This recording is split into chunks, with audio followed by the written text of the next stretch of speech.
সংখ্যালঘু বলে একটি শব্দ উচ্চারণ করা হয়। এদেশের সংখ্যালঘু বলতে কোনো শব্দ নেই। এদেশে সবাই আমরা মানুষ, আমাদের মানবিক মূল্যবোধ নিয়ে আমরা এদেশে বসবাস করতে চাই।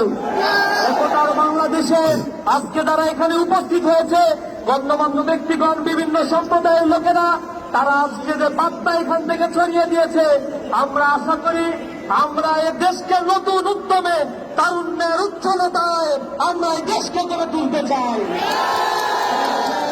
আমরা বলতে চাই, এই বাংলাদেশকে যদি কারো ষড়যন্ত্র করার সাপ জাগে, আমার যদি কারো ধর্ম এই বাংলাদেশকে ফেসিবাদের উদ্দেশ্যে আমরা নিয়ে আসতে চাই, সাধারণ ছাত্র জনতা তাদেরকে এই বাংলাদেশে এক মুহূর্তে থাকতে দেবে না।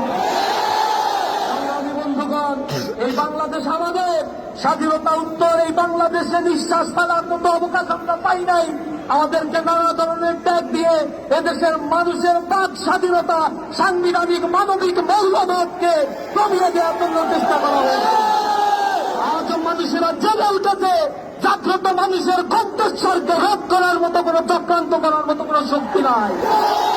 আমি সর্বোপরি বলতে চাই, আমাদের ঘরে আলোর অভাব কবু নাহি হবে আর, আকাশ আলোক বাঁধিয়ে আমি দূর করিবে অন্ধকার, শেষ সময় মাটি মার অঙ্গ পুষ্ট করে আনিবে অটুট স্বাস্থ্য সবল দেহ মন ঘরে ঘরে। আমরা আনিব ফুল ও ফসল, পাখিরা তারা নভর, জগৎ করিব মধুময়, প্রাণে প্রাণে প্রীতিলোর। আমরা প্রতিটি প্রাণের বন্ধনে এই স্বাধীন সার্বভৌম দেশকে গঠন করব। আমরা অতন্ত্রী প্রহরী হয়ে বাংলাদেশের প্রতি ইঞ্চি মাটিকে আমরা রক্ষা করবো ইনশাআল্লাহ। সকল ধন্যবাদ জানিয়ে আমার কথা শেষ করছি। আসসালামু আলাইকুম ওয়া রাহমাতুল্লাহ।